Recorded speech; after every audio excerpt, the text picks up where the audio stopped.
Les 7 principes hermétiques. Les principes de la vérité sont au nombre de 7. Celui qui les connaît et qui les comprend possède la clé magique qui ouvrira toutes les portes du temple avant même de les toucher. Les 7 principes hermétiques sur lesquels la philosophie hermétique tout entière est basée sont les suivants. Le principe de mentalisme, le principe de correspondance, le principe de vibration, le principe de polarité, le principe de rythme, le principe de cause et d'effet et le principe de genre.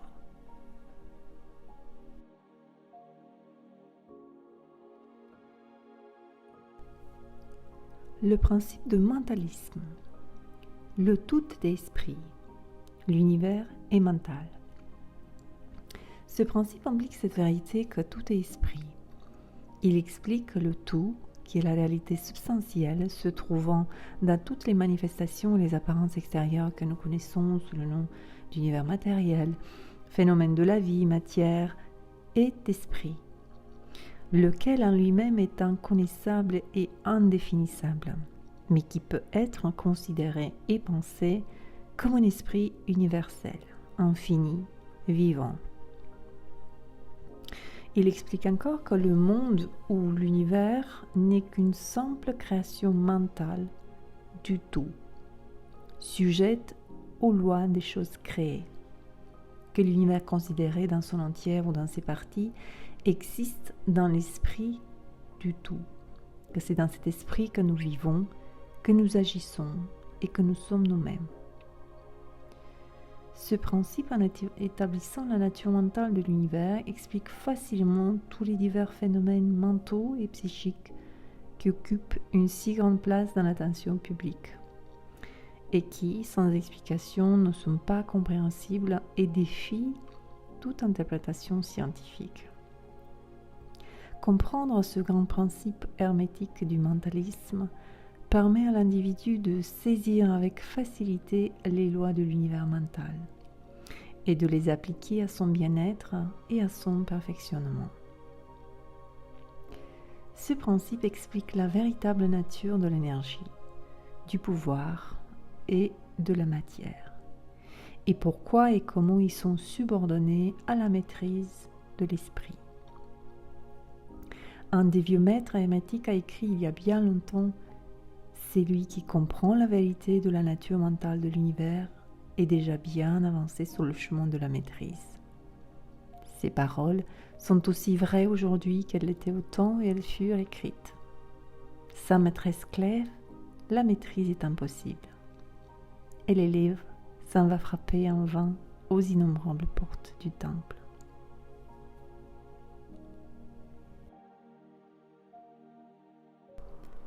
Le principe de correspondance. Ce qui est en haut est comme ce qui est en bas. Ce qui est en bas est comme ce qui est en haut. Ce principe implique la vérité qui a toujours un rapport constant entre les lois et les phénomènes des divers plans de l'être et de la vie. Comprendre ce principe confère les moyens de résoudre bien des paradoxes obscurs et bien des secrets cachés de la nature. Il existe des plans de vie que nous ignorons complètement, mais quand nous leur appliquons le principe de correspondance, nous devenons capables de comprendre plus loin qu'il ne nous aurait été possible de le faire autrement. Il se manifeste et s'applique partout dans l'univers, sur les divers plans de l'univers matériel, mental et spirituel. C'est une loi universelle. Les anciens hermétistes le considéraient comme un des instruments mentaux les plus importants à l'aide duquel l'homme était capable de renverser victorieusement les obstacles qui surgissaient en face de l'inconnu. C'est à lui qu'il fut possible d'écarter le voile d'Isis au point d'entrevoir dans un éclair une partie de la figure de la déesse. De même que la connaissance des principes de géométrie permet à l'astronome assis dans son laboratoire de mesurer la distance des astres et de suivre leurs mouvements, de même, la connaissance du principe de correspondance permet à l'homme de déduire intelligemment l'inconnu du connu. En étudiant la monade, il comprend l'archange.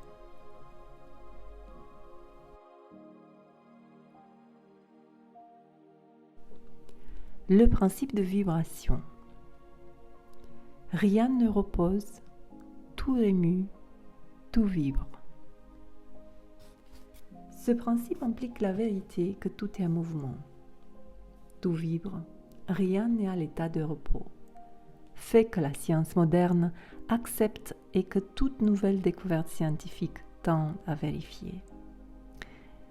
Il y a des milliers d'années que les maîtres de l'ancienne Égypte ont énoncé ce principe hermétique. Il explique que les différences existantes entre les diverses manifestations de la matière, de l'énergie, de l'âme et même de l'esprit sont la conséquence d'une proportion inégale de vibrations. Depuis le tout, qui est l'esprit pur, jusqu'aux formes les plus grossières de la matière, tout vibre. Plus grande est la vibration, plus haute est la position sur l'échelle. La vibration de l'esprit est tellement intense et si infiniment rapide qu'elle est pratiquement à repos. De même qu'une roue qui tourne avec une grande rapidité paraît arrêtée. À l'autre extrémité de l'échelle, il y a les formes grossières de la matière dont les vibrations sont si lentes qu'elles paraissent ne pas exister. Entre ces deux pôles opposés, il y a des millions et des millions de degrés différents de vibration. Depuis le corpuscule et l'électron, depuis l'atome et la molécule jusqu'au monde et au univers, tout se meut, tout vibre. Cela est vrai également pour l'énergie et pour la force, qui ne sont que des degrés différents de vibration. Cela est vrai encore pour le plan mental dont les vibrations régissent l'état, et même pour le plan spirituel. Les maîtres utilisent également ce principe de diverses manières pour triompher des phénomènes de la nature. Celui qui a compris les principes de la vibration s'est emparé du sceptre du pouvoir, a dit un ancien écrivain.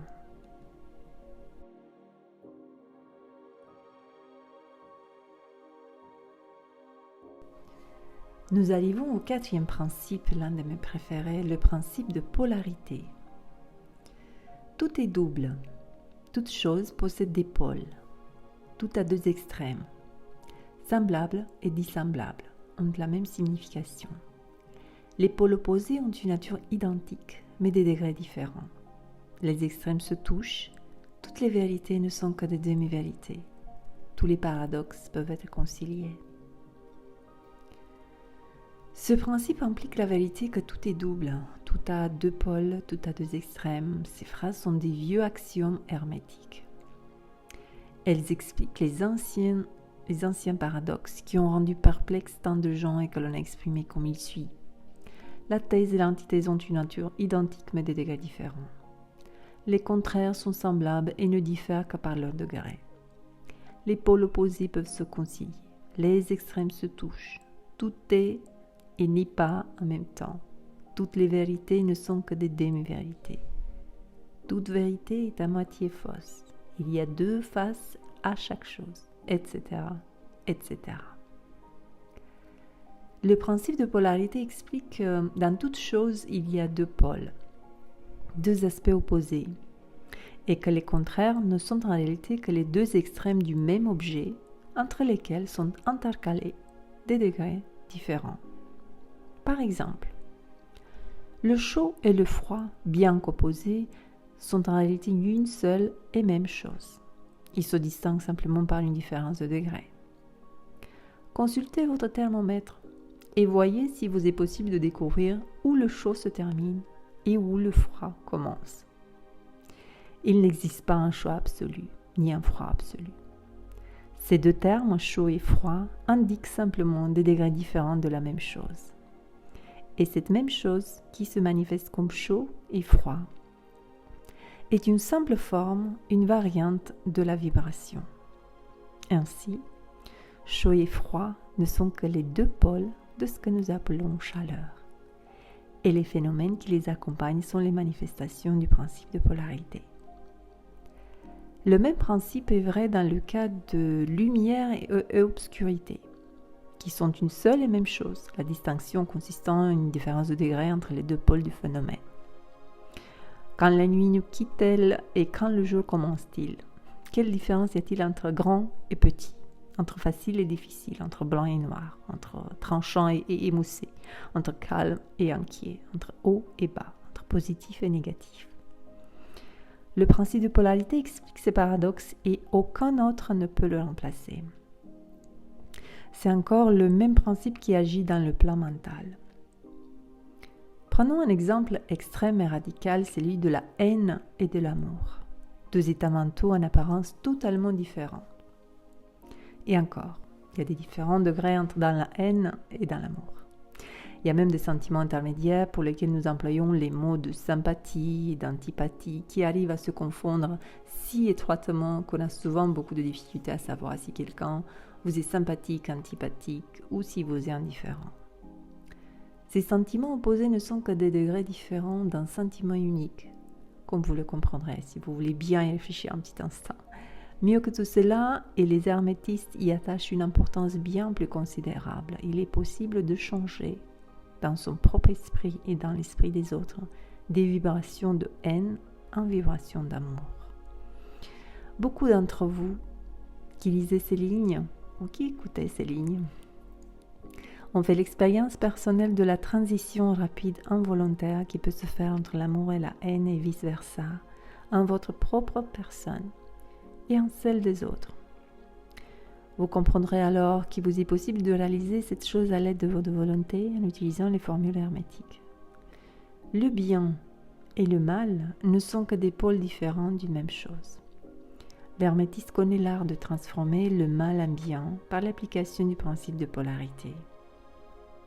En somme, l'art de polarisation devient une phase de l'alchimie mentale, connue et pratiquée par les maîtres anciens et modernes de l'hermétisme.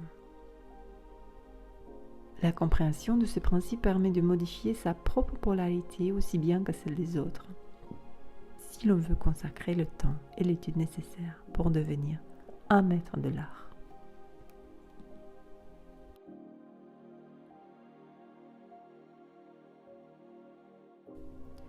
Cinquième principe, le principe de rythme. Tout s'écoule, au-dedans et au-dehors. Toute chose a sa durée. Tout évolue puis dégénère. Le balancement du pendule se manifeste dans tout. La mesure de son oscillation à droite est semblable à la mesure de son oscillation à gauche. Le rythme est constant.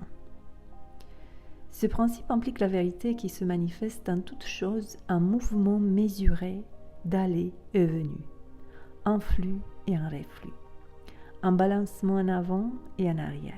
Un mouvement pareil à celui d'un pendule, quelque chose de semblable à la marée montante et descendante, à une mer pleine et à une mer basse.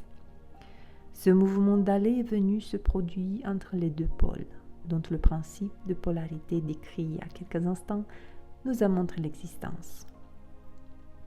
Il y a toujours une action et une réaction, un progrès et un recul, un maximum et un minimum. Il en est ainsi pour tous les éléments de l'univers, les soleils, les mondes, les hommes, les animaux, l'esprit, l'énergie et la matière. Cela se manifeste dans la création et la destruction des mondes, dans le progrès et la décadence des nations, dans la vie de toutes choses et enfin dans l'état mental de l'homme. C'est pour cette dernière chose que les hermétistes estiment plus importante la compréhension du principe. Les hermétistes l'ont bien compris. Ils ont trouvé que son application était universelle. Ils ont aussi découvert certains moyens pour annihiler en eux-mêmes ces effets par l'usage des formules et des méthodes appropriées. Ils appliquent la loi mentale de la neutralisation. Ils ne peuvent annuler le principe ni arrêter son cours. Mais ils ont appris à éviter ces effets sur eux-mêmes à un certain degré qui dépend de leur degré de maîtrise. Ils ont appris à l'utiliser au lieu d'être utilisés par lui. C'est en cela et en des méthodes similaires que consiste l'art des hermétistes. Le maître en hermétisme se polarise lui-même au point où il veut rester, puis il neutralise le balancement rythmique du pendule qui tendrait à le transporter vers l'autre pôle. Tous ceux qui ont acquis un certain degré de maîtrise personnelle agissent ainsi dans une certaine mesure plus ou moins inconsciemment. Le maître, au contraire, le fait consciemment, par l'usage de sa volonté. Il finit par atteindre un degré d'équilibre et de fermeté mentale presque incroyable de la part des masses qui sont tirées en avant et en arrière comme un pendule. Ce principe et le principe de polarité et les méthodes pour les contrecarrer, les neutraliser, ont été minutieusement étudiés par les hermétistes et les utiliser constitue une partie importante de l'alchimie hermétique mentale.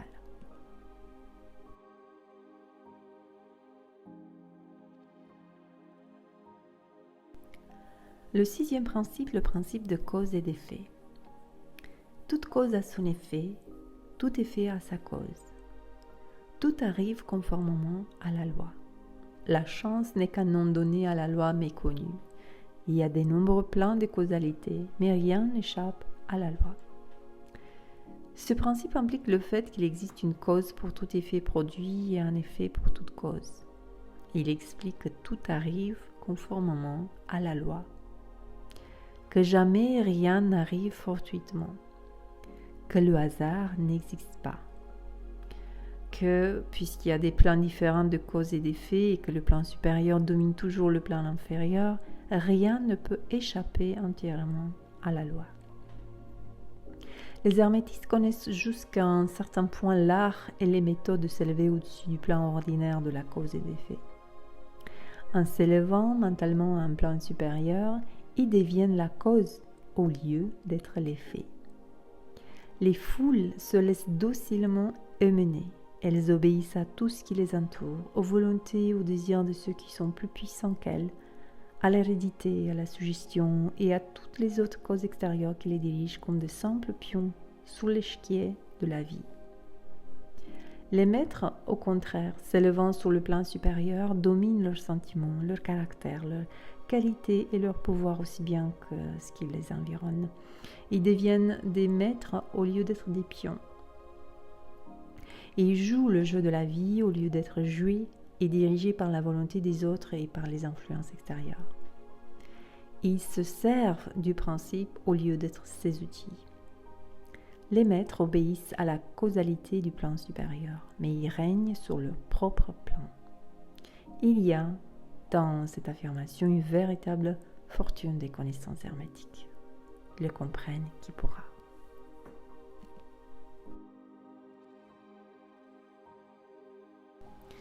Nous arrivons au dernier principe, le principe de genre. Il y a un genre en toute chose. Tout a ses principes masculins et féminins. Le genre se manifeste sur tous les plans. Ce principe implique la vérité que le genre existe en tout. Les principes masculins et féminins sont constamment en action. Cela est vrai non seulement sur le plan physique, mais encore sur le plan mental et même sur le plan spirituel. Sur le plan physique, le principe se manifeste sous la forme du sexe. Sur le plan spirituel, supérieur, il prend des formes plus élevées, mais il est toujours le même. Aucune création physique, mentale ou spirituelle n'est possible sans lui. La compréhension de ces lois jettera la lumière sur bien des sujets qui ont constamment rendu perplexe l'esprit des hommes. Le principe du genre agit toujours pour créer et pour régénérer. Toute chose, tout individu, contient les deux éléments masculin et féminin, ou le grand principe lui-même. Tout élément mâle a son élément féminin. Tout principe féminin contient le principe mâle. Si vous voulez comprendre la philosophie de la création et de la régénération mentale et spirituelle, vous devez étudier et comprendre ce principe hermétique. Il renferme la solution d'un grand nombre des mystères de la vie. Merci pour m'avoir écouté. Je vous donne rendez-vous bientôt avec d'autres livres de ma bibliothèque. À bientôt.